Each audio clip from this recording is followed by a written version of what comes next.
We did the West. Now let's do the East. Who's the best head coach in the Sun Belt Eastern Division? It's Locked On Sun Belt.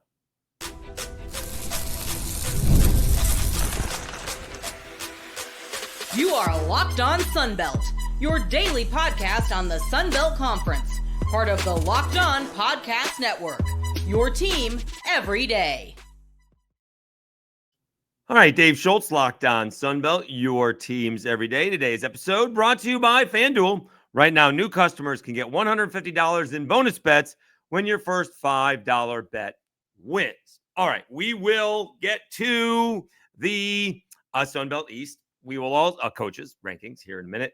We'll also go over the news of the day that happened on Wednesday. I'm not sure if there was real news of the day. One Twitter handle couldn't pay attention for 49 seconds. It was even shorter than that. And so a little video went viral. We'll talk about that. All right. And so we did the West a couple days ago. We'll do the East today.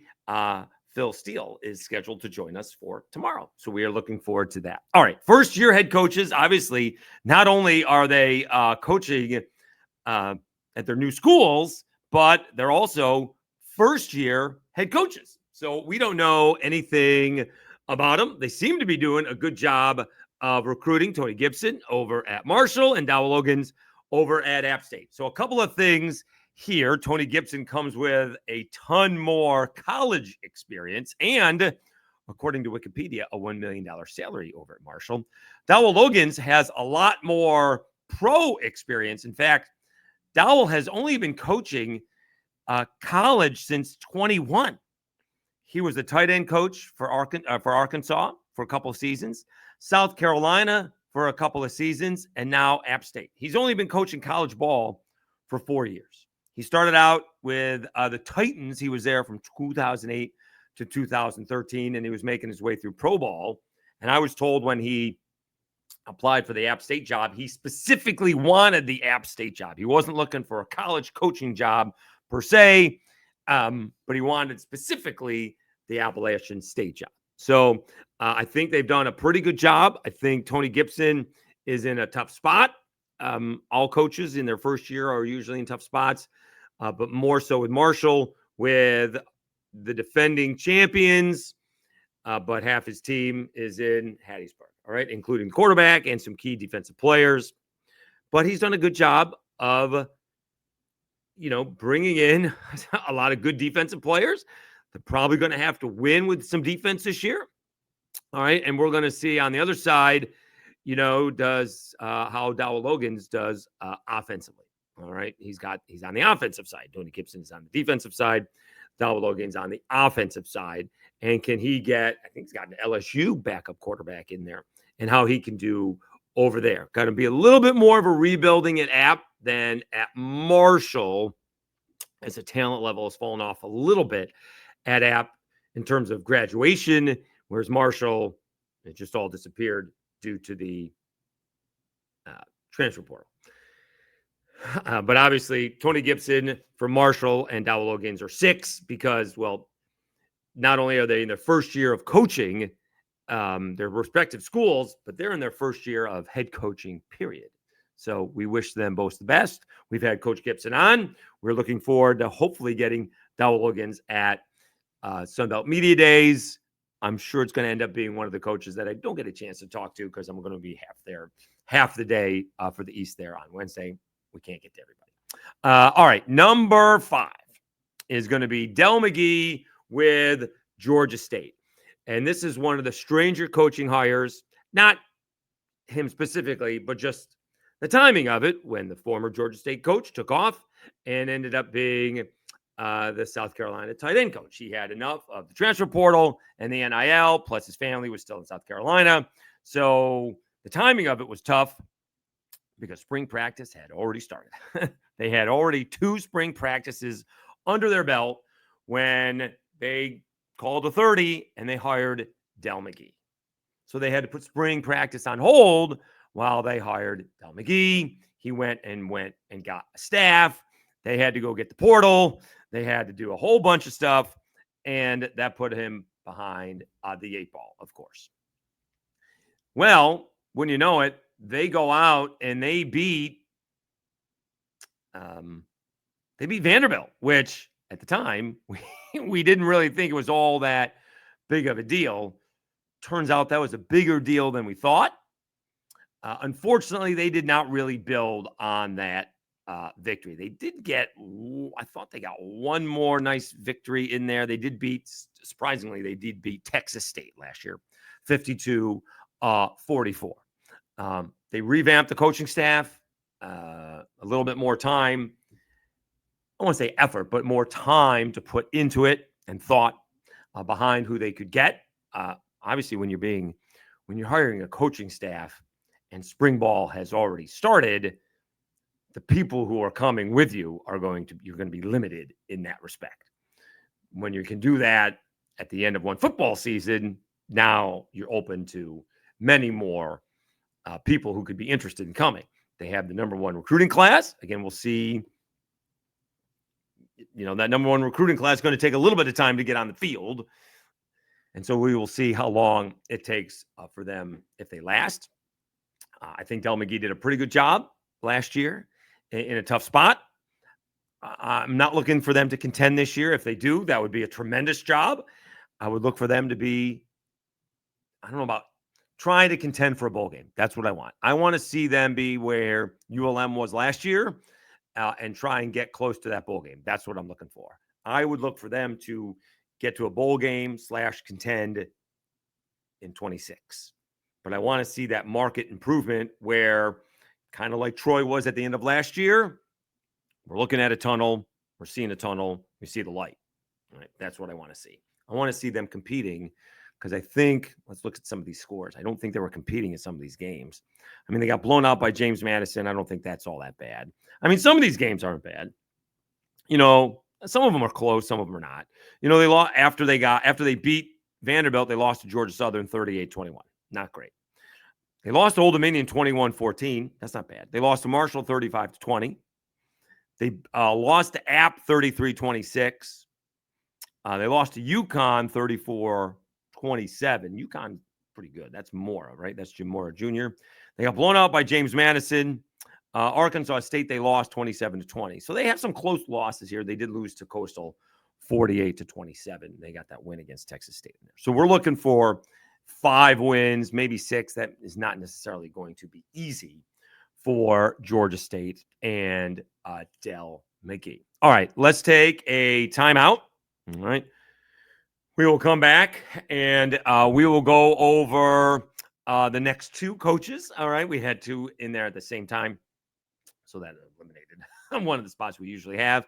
And then at the final one, we'll go over the last 2 and have a little drum roll, I guess. I didn't do that last time because that shakes the table. That's why we don't do that. All right. Let me tell you a little bit about FanDuel.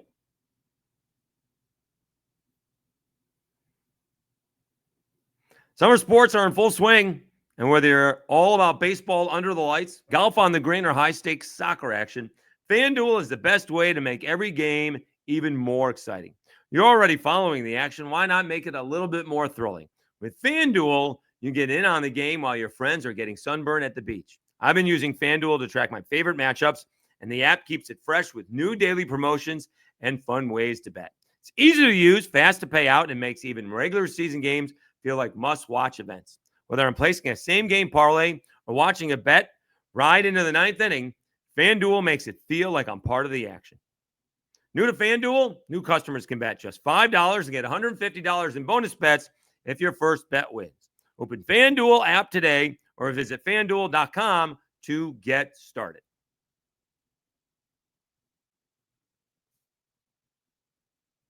All right, Dave Schultz, Locked On Sunbelt, your teams every day. We didn't have a change in the West. When I ranked these at the beginning of the year, we didn't have a change in the West.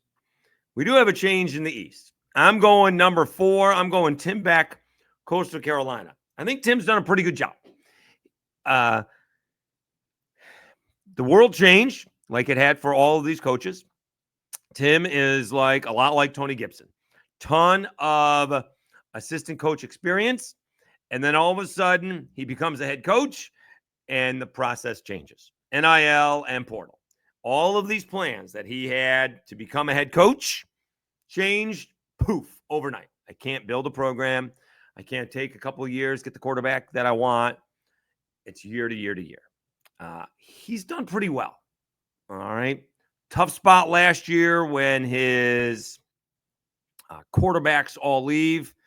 I mean, they went to a bowl game last year, right? They've gone to a couple of bowl games in his 2 years. Last year they finished 6-7. That's such a tough spot when you finish with a losing record after you get to a bowl game. They did finish 8-5. They actually won that Hawaii Bowl with that picture up there. They won that 24-14. They did start out 7-3 a couple years ago. They did lose to Army. Army was really good a couple seasons ago, and they lost to James Madison, took that one on the chin, 56-14. But I think Tim Beck has done a pretty good job in his 2 years. The quarterback play is what we've been looking for consistently out of Coastal Carolina. And can they get that done this year?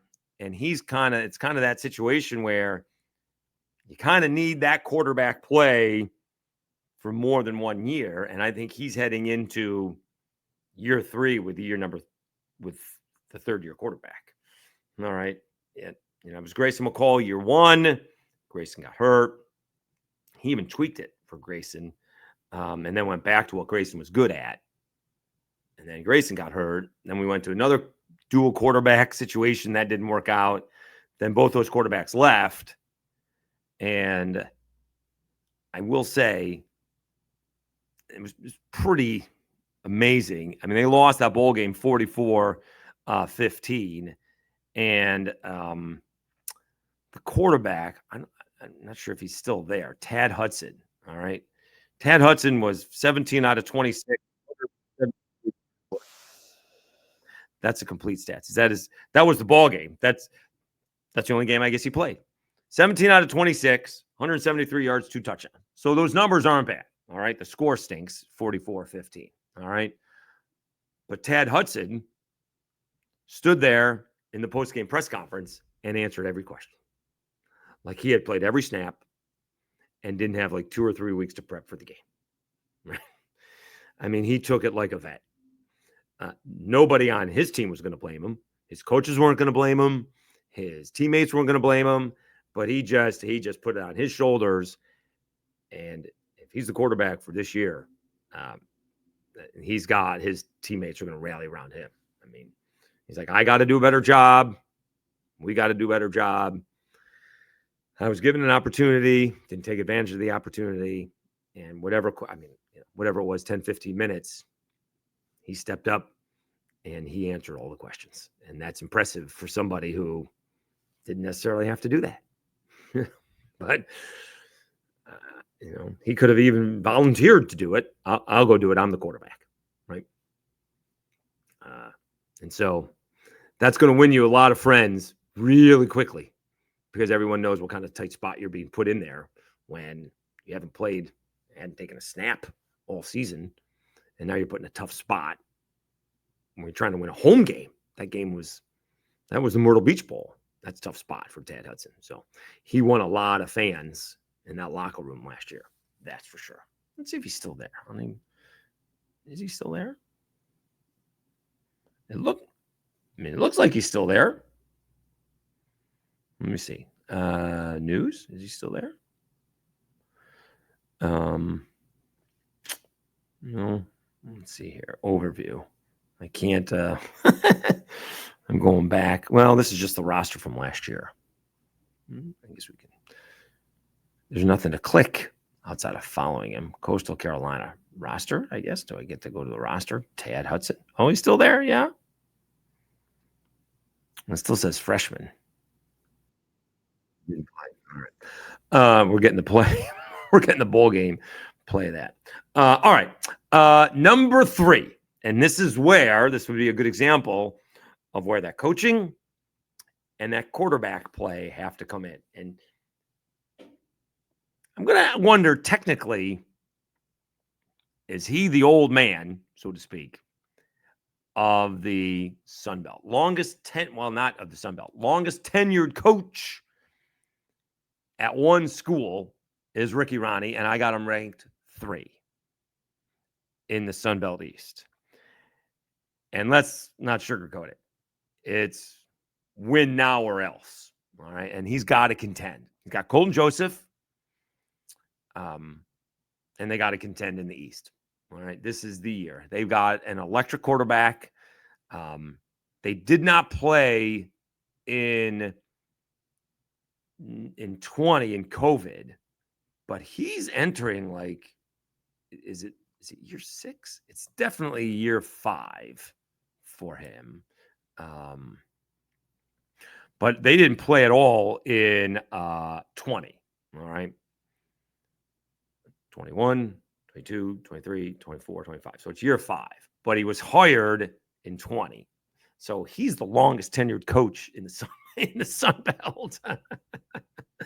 And it's now or never for Ricky Rahne and Old Dominion. All right. Now, if somebody gets hurt, those are reasons versus excuses. It is what it is. And you guys know I believe that. I'm much more of a reasons guy versus excuses guy. And they're going up against Curt Cignetti of Indiana. We're going to find out a lot about ODU really quickly. Do they go into Bloomington and beat, the Hoosiers? Probably not. Can they compete with them? Let's see. All right, let's see if they raise the bar. Let's see if they give Indiana a ball game and make it a 1 or 2 score ball game. Or do they get the doors blown off of them and it could be a long season? All right. So I fully believe that Ricky Rahne and Old Dominion have to compete in the East. I really do. I absolutely do. This is where it has to come together. All right. Big fan of Ricky Rahne, tight end coach, likes throwing it to the tight end. They have lost some key guys at some key positions over the years to the portal. Some interesting people have left. I'm not sure why, but it has been the case. But I'm looking for Ricky Rahne and Old Dominion to compete in a big way. And hopefully he can justify being number 3 in my Sun Belt East coaching rankings. So I got Ricky Rahne number 3. All right. Let's take a time out. We'll come back. We'll go over the top 2 coaches. There may or may not have been a switch in the last 2 coaches as well. So we will let you know who those are after I thank everybody.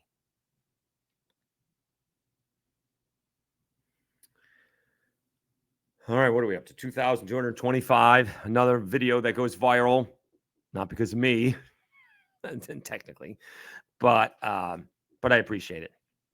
Thanks for everybody who's listening. Again, I'll say this at the end as well. I will not put out a news report that I don't think is true.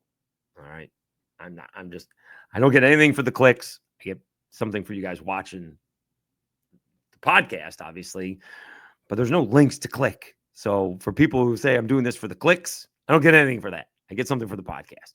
So I do get something for that.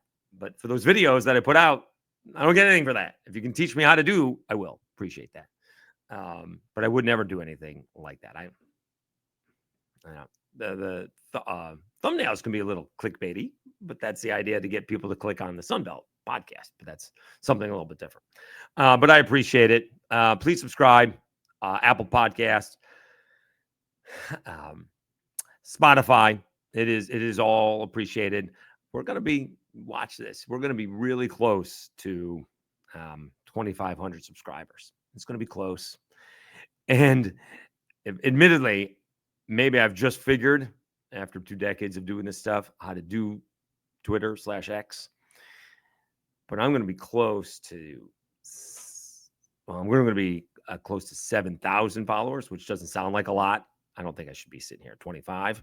Probably should have 10 to 15,000 being in radio for over a decade. But we'll be close to 7,000 here in a few weeks. We'll probably be close to 8 by the time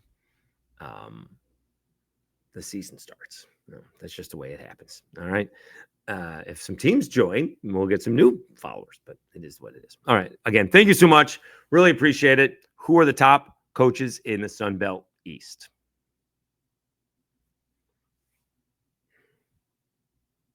All right, Dave Schultz, Lockdown Sunbelt, your teams every day. All right, this may or may not be controversial. This was a switch. He was number 1 before. I got him number 2. Still pretty good. He is Bob Chesney from James Madison. Had a solid first year. They are the runaway favorite in the East, if not all of the Sun Belt. People like Matt Sluka. I think the talent has turned over, but I could be wrong. They had some interesting losses last year is the issues that I have with JMU. That's the only thing. They did lose some ball games on the road. That was a problem. And so let's see how they do on the road this year, right? They lost to ULM on the road last year. They lost to Georgia Southern on the road last year and struggled scoring, right? They scored 19 on the road against Monroe. They scored 14 on the road to Georgia Southern, right? They lost to App State and they scored 20 on the road, right? I'm not going to blame them for losing 35-33 to Marshall. Although, if we look at that ball game, didn't they blow that one? Wasn't that a huge comeback? Yeah, that was 17. 17-0 at halftime. So they blew a big lead there. Marshall scoring 17 in the third quarter to get back in that ball game. So he had a good first year. And I'm a big fan of Bob Chesney. But here's the difference between like a Bob Chesney, Tim Beck, and Tony Gibson. Bob Chesney, longtime head coach. He is not a first-time head coach. He maybe didn't, interestingly enough, didn't get the Syracuse job because he was from Holy Cross. And Syracuse, it seems, has worked out. They went and got Fran Brown, and that's worked out. It's worked out for James Madison. I think it's worked out for Bob Chesney. But he does have a ton of head coaching experience compared to some others. Like Jeff Lebby does not. And we'll see how long that lasts over at Mississippi State. All right. So I got Bob Chesney, number 2, with some from James Madison in the Sun Belt East. This could be controversial, but my number 1 head coach in the Sun Belt East is Georgia Southern's Clay Helton. I think he's done a pretty good job. He's got some big-time wins. Beat Nebraska a few years ago, one of those 3 big Power 5 wins at the time. Had a huge come-from-behind win against Marshall last year. Had a, let's see what else. There was a big win big come-from-behind win against South Alabama last year. Then they did have the questionable loss against Old Dominion badly because they were in line to compete for the Sun Belt East title, right? They were 3-0 in the division after beating Marshall and JMU, and then they lost to Old Dominion, but they come back and beat South Alabama, and then they lost to Troy.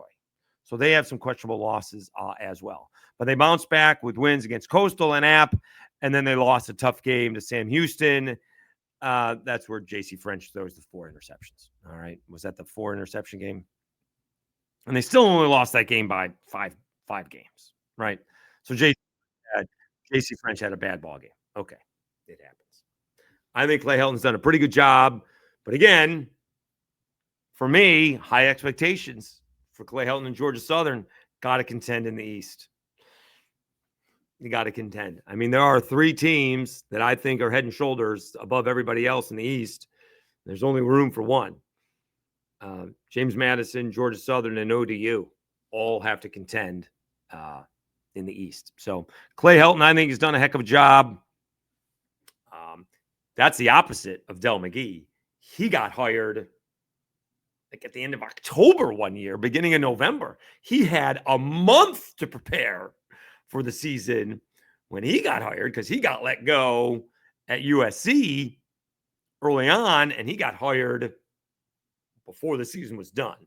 That's the opposite of what Dell McGee was hired. So it's time for Georgia Southern to contend in the Sun Belt East. And like JMU, he had some big wins, but some tough losses that they should have been in the Sun Belt East. Could have been in the championship game last year. All right. Now to Tuesday's news. Again, nothing has really changed. Louisiana Tech still doesn't have the votes. And again, Sean Fox is saying the same thing I am. All right. They're still being considered, but they don't have the votes to get in yet. All right. I'm told that the schools are asking Keith Gill for more numbers on why to bring in Louisiana Tech. All right, which is fair, obviously. And the phrase that was used with me was spending political capital, but I'm not sure how that would work in this instance. Whereas, politically speaking, when that is used, whether it be DC or a state capital, you vote with me this time, I'll vote with you next time, type of deal. I need your help this time, you get it next time, type of deal. That's what political capital means. All right. How it works in the Sun Belt, I have no idea. Like, someone responded on Twitter. He's like, well, what do you think it means? I go, well, honestly, I don't know, because what's he going to say? JMU, I need your vote this time, and next time I'll have your back. That doesn't make sense.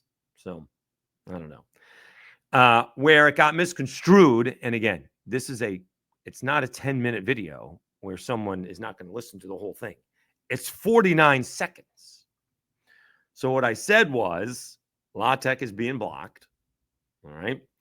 ULM wants Louisiana Tech in because it helps them out financially. That's why ULM wants Louisiana Tech in. Now, others are suggesting that if ULM needs Louisiana Tech in so badly due to finances, that they should go down to FCS. That got turned around to ULM is considering moving to FCS. That is not what I said. It's 49-second video. All right. So, again, I posted that around 1 p.m. It wasn't getting very much traction. A little bit, 5,000. All of a sudden, it went to 20,000. And then went to 30, and then went to 40. And I didn't know how. Then I saw College Football Reddit said, ULM considering going to FCS. And that's not what I said. All right. Others are saying that they should go to FCS, but not ULM. ULM is not considering that. John Hartwell was very clear about that. And I don't think ULM should do that. All right. I've been very clear on what I think. I do not have an agenda. When you guys know what I think La Tech should be in because it helps out the Cajuns with their rivals, gives them another rival, along with Southern Miss. ULM is not a rival, and it does help ULM. Doesn't help out the rest of the conference. I understand that, but it helps out those two teams. And I think, and the conference is only as strong as its weakest link. So, the more you help out ULM, the better off the conference is. Now, other people have other opinions, and they were not afraid to share them. But I also want to make it clear, I would not put out a false story. I don't get anything for clicks. Admittedly, some of the thumbnails can be clickbaity. That's different. That's to get you to watch the podcast. That's a little bit different. That you got to do that. All right. But the videos don't have any clicks to have. There's no links in there. So, and also, I don't get paid for that stuff. And I would never put out anything false. All right. Now, and the person knows this. I don't think that I don't realize that everybody's got an agenda. All right, with all of this, except me, outside of me liking to have content. All right, I don't have an agenda outside of providing news for this. So go to the other side of this, right? Sean Fox, West Monroe, going to get that right. All right, is up there in the northwest corner of Louisiana. All right, covering Louisiana Tech up there. All right, and Monroe. His sources are going to be one of three. Going to be Louisiana Tech, Monroe, and Keith Gill in the Sun Belt. It doesn't take a super genius to figure that out, which is fine. So he's saying Louisiana Tech is still on the table, which I have not said they've been off the table. I said they're still being blocked. All right. All right. Now, my source, of course, he's telling me what's going on. Generally speaking, certainly has a point of view for sure. And I'm not above the point that some of this may be being fed to me to see what the reaction is. It's been very clear. All right. There's not been a lot of positive feedback to bring Louisiana Tech in. All right. Marshall wants no part of them. The Cajuns don't want any part of them. All right. And a lot of the East doesn't want a part of them. All right. Southern Miss could take them or leave them. But I'm just saying I would not want that. And then you get some random guys from Twitter saying I'm a nobody, which admittedly I am, but other people would have it, and I'm the only one talking about it. Well, there's like all the local podcasts do their podcasts and talk about their schools. There's basically the group of five guys who talk about all the group of five. And then there's the Sunbelt Syndicate. And we're the Sunbelt guys. That's it. Why would you be surprised that I'm the one talking about the Sunbelt expansion compared to Pete Thamel? All right. By the way, they're saying the same things we are. Louisiana Tech still the favorite to get in. Well, they're the ones being discussed.